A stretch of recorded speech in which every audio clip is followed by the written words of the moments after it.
Hey guys, what's going on? It's Terry again. It's been a while since I did some videos on that thing. So today it's gonna be a little bit longer videos because I'm gonna go through a lot of things in this video. So just to highlight on things that I have to do, I'm talking about collectability, about Flesh and Blood, and where I think it is now, and what happens to the old adopters. And then I also gonna talk about some of the things that I've experienced and witnessed throughout the few months that I've been gone. And I'm still in the scope of Flesh and Blood and watching streams here and there, and also my most recent prize that I won from LSS in one of the streams. I'll talk about that in a second. And also here I got my first ever graded card. I submitted a graded card to PCG with Rudy, and a little backstory on that, and we're gonna open this in real time, and I'm gonna see what grade I got. I think, spoiler alert, since it's in such a very thin box, it's not gonna be a very high grade, but I'll tell you on the significant why did I decide to grade this one particular card. So let's get into it. Let's open this up, and then we'll go talk about more stuff. Okay, so here's the box with PCG, but off of Rudy. Obviously I took off my address because I don't want anybody knowing my address. Those of you who do know my address, I consider you one of my closest friends, so that's the reason why you know where I live. But other than that, I don't want anybody to know for obvious safety concerns reason. So let's just open this thing up and let's see what did we get. So fun fact, this card was actually full circle moment. I'll give you a little backstory. It was a card that Rudy pulled himself, and this was back in like 2021 or something like that. So what happened was, I'll put the link in the description. This card was pulled by Rudy for my brother. My brother is Dong Tai, and we still, if you watch my my previous videos with at the vlogs and everything, you'll see him in there. So he bought Arcane Rising first edition from Rudy, and Rudy at the very last pack pulled this one card, and I'm gonna show you what it is, and then he gave it to this card. So let's see. PCG, looks like it's a silver thing. It is an 8/5. It is a cold foil Storm Strider. So this is a Storm Strider. So right here looks like we got, let me try to focus this a little bit better. We got 9 on centering, 8/5 on the corners, a 9 on edges, and 8/5 on surface. So I think the 8/5 on surface, I'm not blaming Rudy, but yeah, I'm also blaming Rudy, because when Rudy shipped that box of like that first edition back to my brother, he put it in a penny sleeve, and that was it.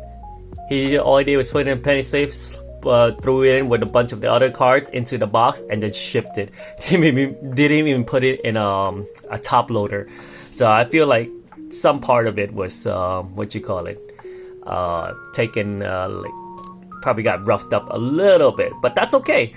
I didn't grade this because I wanted it to be a good, high grade. I was already expecting it not to be a high grade, but there's gonna be a nice sentimental value on this, because this was the card that Rudy himself pulled. So it's like a full circle moment, and that's gonna go into the collection.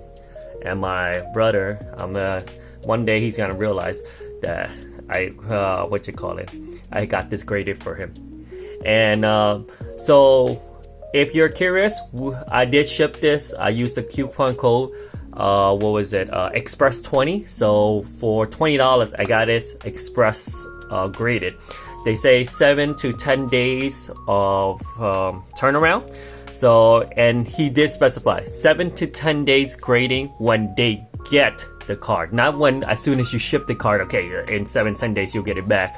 So obviously for the people who have common sense, that's the way it is. But for a lot of people who are Timmies, so you're like, oh man, I waited like 4 weeks for this thing. calm down, Buttercup. So if you're curious how long this took, I sent this in the beginning of July. So July 3rd, July 4th is when I sent this in. I got this back a few days ago, which is like July 28th, 29th. So it took like almost a month. So I'm guessing it took like around like a couple days to get it shipped to Florida. I live in New York City. Took around, I say, a couple days. So let's just say a week. Took a week to it. And then probably with them being, busy or anything like that, took another week for it for them to get it open. And then it took another week for it to grade, and then another week to send it back to me. So all in all, it took like about 4 weeks. And hey, $20. Unlike PSA, where nowadays they close up their thing and you gotta pay $80, and who knows when you'll get that thing back. So, and I think one of the main reason why I decided to grade this card is my brother gave me a whole bunch of rainbow foil Storm Striders back in the days for me to sell, because I was in a lot of debt and I was trying to make money just to pay off on a lot of things, because my brother had helped me a lot.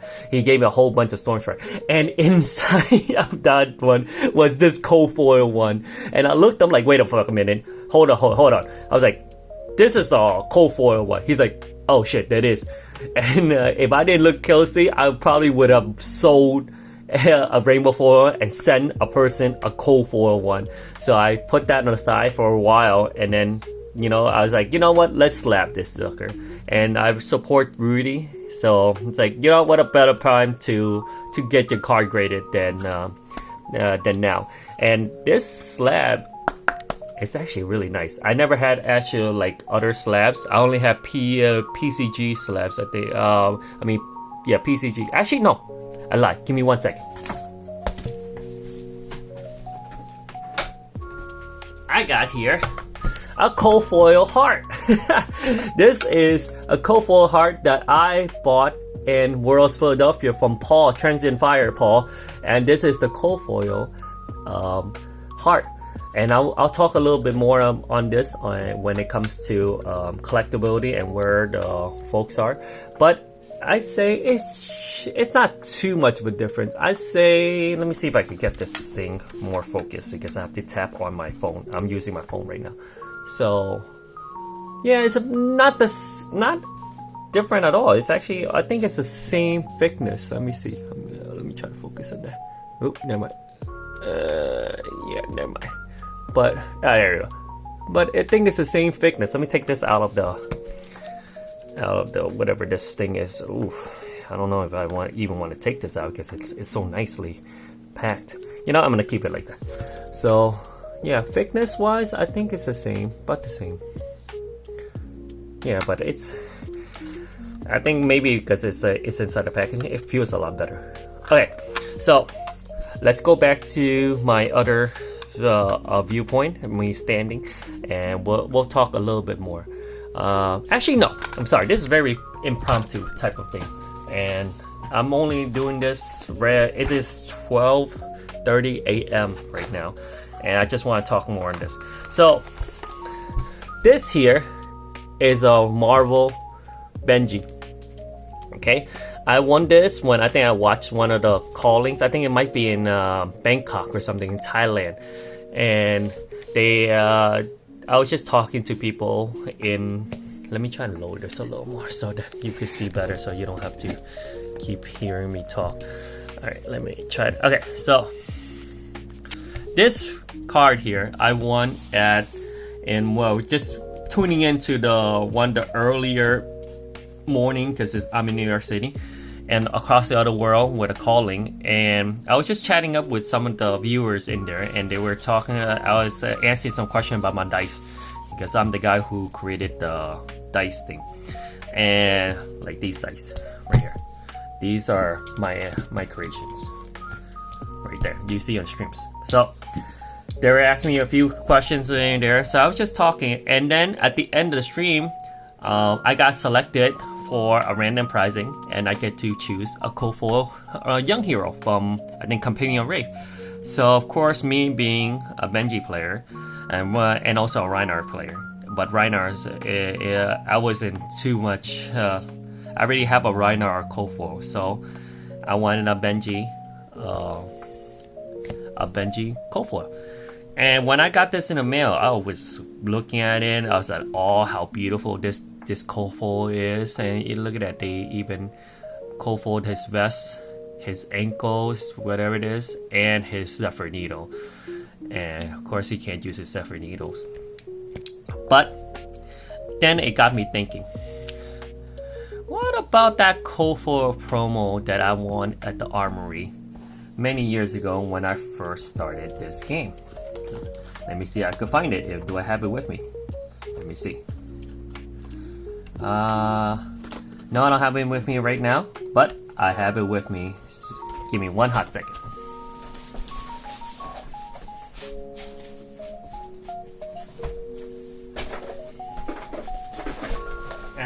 As you can see, this is very impromptu. I'm not going to edit things because I don't have that much time nowadays to edit stuff. Oh, here it is. So, this is my Kofoil Benji that I got at an Armory. As you can see, the difference is much better Kofoiling technique. Back then, it was just the borders. That was Kofoil, nothing else, just the borders. Well, this one, they Kofoil. Obviously, there's no borders here, but like here, you see this text box, they Kofoil that, and his Zephyr needles, and also here, and they made it full art. And then, obviously, the back, the border, without the text. So I was thinking, what happened to this one? So this one pretty much renders obsolete. At that time, as you can see, I wrote it here so I could remind myself. I have two. I bought one and I won one. So here's the other one right here. If you want to see, you're probably wiser. Well, you just say so you got it, but how come you just want to say 150? Yeah, I bought this after this one, winning this one, because at that time it's like, hey, it might be a nice investment. It might go for a pretty penny bet in the future. So I bought this 150. I know, yes, $150. What the hell you think it's at that time? $150 because a lot of Kofoil Armory heroes at that time was going for that much, and because that was the whole boom and then the crash before the crash of Monarch and everything. So I bought it for $150. I was like, okay, that's a safe bet. But now, since this thing came out, and at that time, when I remember looking, the last time I looked at the price of this, it was like 20 bucks, at most 30 bucks. I don't know how much is it now. So what does that mean about this one that I bought for this one, $150, and this one I won at an Armory at that time? It literally pretty much pennies on a dollar. So maybe you'll get at most like $5 for it or something like that. So any type of things that I bought back in the days, all these Armory prizes that I got back in the days is pretty much obsolete, and they're not worth anything anymore. Yeah, and if you're not sure what you're talking about, well, let me show you. Okay, sorry about that. My phone ran out of memory. So talk about all the heroes, the Kofoil heroes. Exhibit. Got Captain, got Prism, Dory, Katsu, Bravo, Reinar, Kasai, Bolton, Datadog, Genis, and Yoji.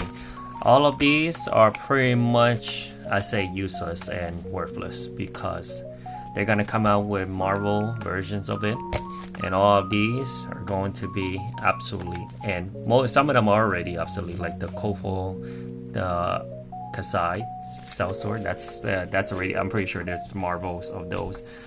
And I got more. I got Phi, Levia, Chain, Arachne, more Arachnes, more Chain. Alright, I got this Prison of Soul, which they do have a Marvel of that too. They do have I have a Yorick, and that's okay. But like, going back to it, all of these things are pretty much obsolete. Am I gonna throw them away? No. But are they gonna be worth anything to me in the future? Most likely not. So let's get back to the other place, and we're gonna talk a little bit more on these things. So as I consider myself one of the early adopter of Fab, and over the years I start to see a trend of a lot of those people like me are fading out of the Fab world. And one of the things that I noticed, one of the catalysts for it, is the reprint policy of LSS and the cofoil reprints, more specifically cofoil, and then they also did that later on. They doubled down on it and say rainbow foil, where saying if it was printed in a set, they're not going to reprint that type of card, that same card, in rainbow foil again or cofoil again. If it's a promo, they reserve the right to reprint it, all that stuff. Then that was great. That gave a lot of the players and the collectors confidence that, hey, they're never gonna reprint this, so if I buy this, these cards are going to be good. And so it gives it confidence. And this goes on to piggyback on the Magic the Gathering reserve list, where they say they're not gonna reprint it, which they did go back on the 30th anniversary thing, but that's near here and there. So a lot of people were saying, oh, LSS are learning from Wizard of Coast mistakes, and they are making sure it is going to protect the collectors and protect. But then one of the things a few years ago that they did, where it was almost like backpedaling on that policy they have, which is when they printed Art of War in cofoil. Yes, they did not go against their policy, saying that, hey, well, they never had a cofoil Art of War, so but it kind of were yes and no on that, because yes, they did not reprint it, never had a cofoil before, but as a person who was a first adopter of Flesh and Blood, Art of War came out in Arcane Rising. The first edition Arcane Rising only came in rainbow foil. So if you had a rainbow foil Art of War, that was the top. That was the creme de creme, the highest rarity that you could get. And throughout the years, it's already said that cofoil is more valuable than rainbow foil because of that. So now you're coming out with a cofoil Art of War. So now the collectors are wondering, okay, which one's more valuable? The cofoil Art of War or the rainbow foil first edition Art of War? Cofoil Art of War, rainbow foil Art of War. And that rubbed a lot of people the wrong way. And a lot of people, some people say, it's fine, all that stuff, this is not going back on it. Is it really? Is it? And I'm going to tell you my opinion. I say that's a slap in the face in collectors. Because they would have spent a lot of money acquiring it. Or they were one of the adopters that took a risk on this game and bought those packs and those sets and like those boxes early in the days, and they didn't spend a lot of money on it, but they took a risk and they collected it and they loved the game and all that stuff. And also like LSS saying that, hey, you're protected by this policy, but all of a sudden now they came out with a even better rarity, a more sought out one by collectors. So that was the point where they kind of like LSS stepped on that line and looked around. I was like, anybody here say anything? No? Okay. Then they start to reprint like staple cards. Not staple as in like strong cards or anything like that. They decide to reprint, something like Scar for Scar and Ravenous Rabble, like alternate versions, like promos. And then they made it like, full art or rainbow foil version of those promo cards. So yes, again, they did not go against their policy. They never came up with that alternate version of Scar for Scar. So yet they could make it rainbow foil. So that's like a loophole. A loop and a hole. Right? They did not break that policy. But now those people who have those rainbow foil ravenous rabble or scar for scar, those rainbow foil cards, unlimited or first edition, whatever it is, are now not that sought after, because now these the better chase card are these alternate version, scar for scar or ravenous rabble, that you can only find in an events exclusive. I get what LSS did. They're trying to draw people to come to, give them an incentive to come to attend these events and get rewarded for them, right? So yeah, you attend these events and get rewarded. You get these exclusive items, but that also goes back to their policy, where now these people, these early collectors, these early adopters, they thought they were protected by these policies. Now, those things that you held dear on, and they say that they're not going to reprint them. Now those things are pretty much worthless because they came out with a higher variety. Right? Going back to again, kind of like a slap in the face to the early adopter. So they stepped on that line, looked around, no, nobody there. Stepped on it a little bit more just to see. Now for me, the point of where they literally just forgot about the early adopter and like, you know what? No, well, most of these early adopters are already out, or if they're not out, this is definitely gonna push them all out, and we don't care because we want the new people to come in and feel included. The last straw that broke the camel's back for me was the lightning strike. As you saw in just before that, the playmat that I just opened up, that PCG, was the Lightning Strike, the alternate version. Not only that they did an alternate version on that thing, not only it's a co-foil, but now it's a marvel. Beautiful card. Absolutely beautiful.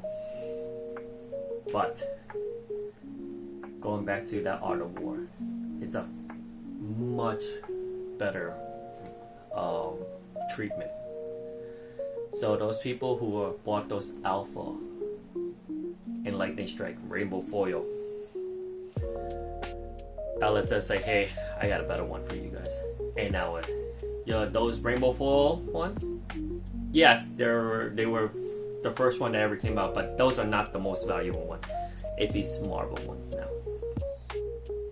So all those people who were so confident in adopting and buying those Rainbow Foil first edition and Lightning Strike, now you don't have the Holy Grail. It's the Marvel ones and Lightning Strike ultimate, like what you call alternate art, not alternate art. Again, LSS did not break their policy. There was never a a co-foil and Lightning Strike. And this is an alternate art, so this was never printed. But in my personal opinion, that was the biggest slap in the face to the early adopters and collectors. That was just telling them, you don't matter anymore. And you want to leave? Fine. There's the door. I'm going to continue doing this thing. Alright? And I remember like a lot of people, when that card was unveiled on stream, everybody's like, oh, it's beautiful and all that stuff. But I was one of the few people, or maybe the only person, that say, what about the old collectors? What happened to the value of the first edition Rainbow Foil? And I remember reading one person, it's like, who cares? These are game pieces. They shouldn't be worth that much. You should care, and LSS does care, or else they wouldn't have made this crazy, like really hard Marvel card that's very hard to pull. So you can't say that LSS is for, game piece army. So,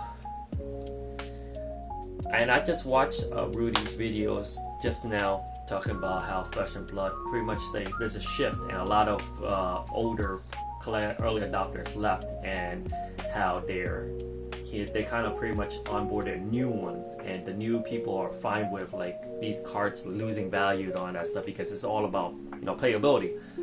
So yes, I've seen that too, and my confidence in Ella, like Flesh and Blood product, has dwindled, and I haven't been, I'll be honest with you, I haven't been buying much Fab product, right?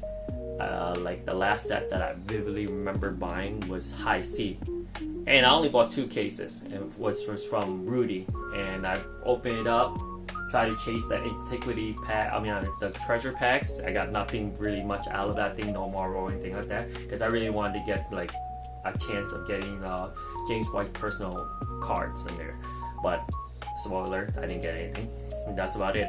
And you can't say that I don't love Fab anymore. I still play once in a while. I don't have much time. I play in Talent Chart.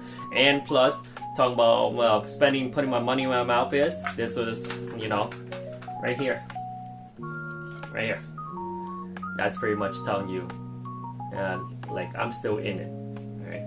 $5,000 right here. And if they ever going to reprint this card in a Marvel version, I'm pretty sure I'm gonna say I'm out, like that type of thing. I'm still going to buy, but I have a Kofo of Shark. Arcanine Shark.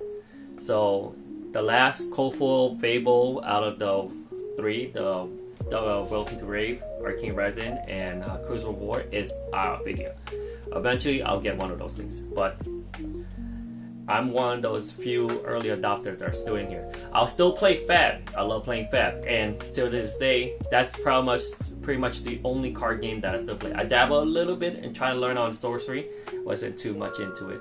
I try to learn other games like I bought some Digimon starter decks. Didn't even touch it. Anything that. So for me, I play Fab. But as far as investment and buying things to hold and like as investment portfolio, what I'm buying is Pokemon. But not this. This was a gift by my girlfriend many years ago, so I'd have to. But Pokemon, alright? Well, like I'm a big believer and follower of Rudy, and I take a lot of things he say with a grain of salt, but he does say a lot of good things. One thing I still don't want, even though he preaches a lot, is Magic the Gathering. I have zero confidence in Hasbro and Wizard of the Coast, so no matter how good it is, I still won't dabble on that thing. But one of the things he did say a lot on, that I agree with, and I'm buying to hold. Right? I'm not buying these things to flip in a couple months or even a couple years. I'm gonna hold this thing for real. And one of the things that when he said it and pretty much jumpstart my Pokemon buying is this one, Super Premium Collection, Prismatic Evolution. I bought these. I have like a few cases, like 3 cases, and then a few of these loose boxes. And I bought them when they were high too. I don't mind. Like a few of these I bought for like $3.50, and I start buying on the way down. And if I have the capital, I'll buy more. But I am investing in Pokemon, playing Fab. I'm still going to events, not as much as I want to, but I'm going. The last one I went to was, I think, Philadelphia Worlds, and that's how I got hence this card. And this is one of a few things that I really wanted. I'm still collecting playmats. Let me show you. Let me see if you can see it. Turn here, and then I'm gonna turn this a little bit lower, and there it is. So look at that. Stacks of playmats. Stacks. Playmats. Over and over and over. This is one of my most recent ones. Command and Conquer. More. As a MetaZoo. that's just one of those things in there, and that's definitely only one and only put MetaZoo playmat. Look at that. I got plenty, and I'll keep going. This is around almost 200 playmats right there, and I got more back there over there too. So to say that I don't love Fab is a lie. I still love Fab, hence playmats, and that is a metal thing, a metal print, digital print by Rudy, which is one of my favorite. Turn this way, more playmats. Look at that. These are from Pro Tours for all that. This is also from Worlds. Look at that. I buy them, and then I have artwork. Fab dice. Look at that. I still sell dice. I put my finger on the post when it comes to Fab. All right. I got more Fab. I got a Zelda card. I got Fab. I got Fab. I have a Zyda, but I have Fab. Notice, a lot of things are Fab. So, am I going to quit Fab? Most likely not. I will be hopefully attending the Atlanta calling with the 100 calling event. Am I gonna play in the calling? Hell no. I'm not a competitive player, and that's just too much of a sweaty environment for me. I make money doing other things, besides selling dice. Am I going to buy Fab? Most likely, concealed product. Most likely not. My confidence in it is gone on that thing. Am I gonna like dump my Fab inventory on this? No. If you look up here, that's some Fab boxes that I have. If you look right there, you see that? That's Crucible first edition cases. 2 of them I bought from Rudy. He sold them for $800 each. I couldn't pass up on that because back then on eBay, I bought, I was trying to send offers to sellers back in the days, back in 2021, for $2,000 for a case of Crucible First. Nobody, no seller accepted that. And then I'm gonna open up this. Hopefully there's nothing crazy in there. All right, up there. Let me see if it shows on the camera. Yeah, right up there. Those are Fab cases of Monarch. All those are Monarch. Alright, so, and then down there is where I told you the super premium ultra whatever for EVs. Alright, for the prismatic. So I'm still in it. But am I buying new Fab? No.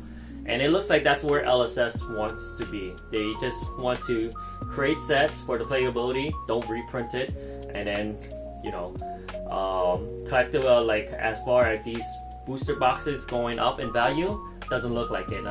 If you look at most of them, they're zero. They've been out of print for a while, and yet nobody's really buying them. And LSS seems like LSS is okay with that. That's fine with it. I'll still play the game. I'll still continue making new dice and on that thing, because people, as long as the demand is there, I'll continue making dice. But as far as me investing in Fab anymore, not really. And I'm still looking to buy a Kofoil for i50. It's not for investment. At this point, it's more for nostalgia.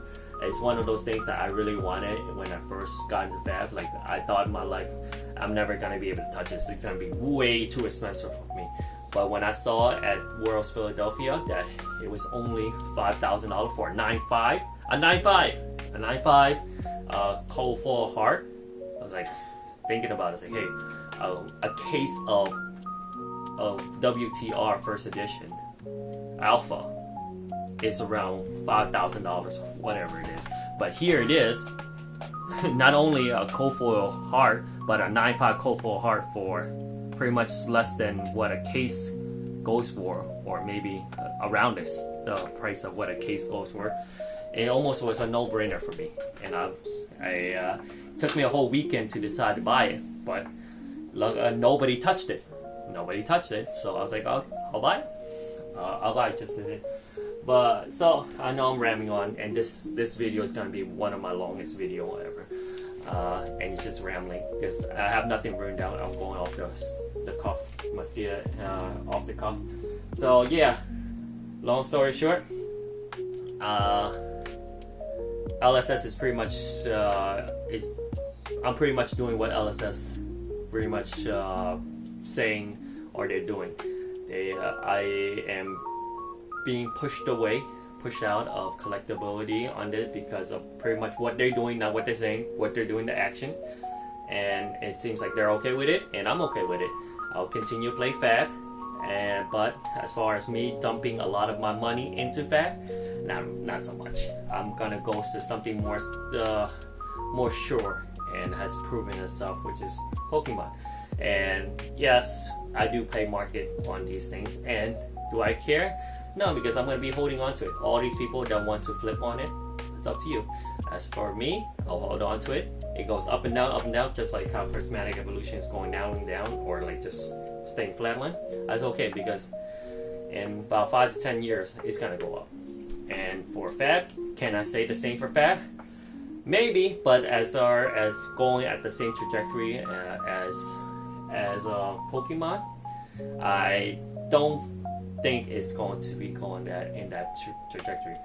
If it is, great. I'll have this on video and on record that, hey, look at that dumbass that thought like Pokemon is a more safer choice. I'll eat my word for it. But as far as now, so in August 3rd, 2026, my bet is on Pokemon, and my long-term bet is on Pokemon. That's all I got for you guys. You guys want to do how it is, blame me on it, that's fine. I'll catch you next time.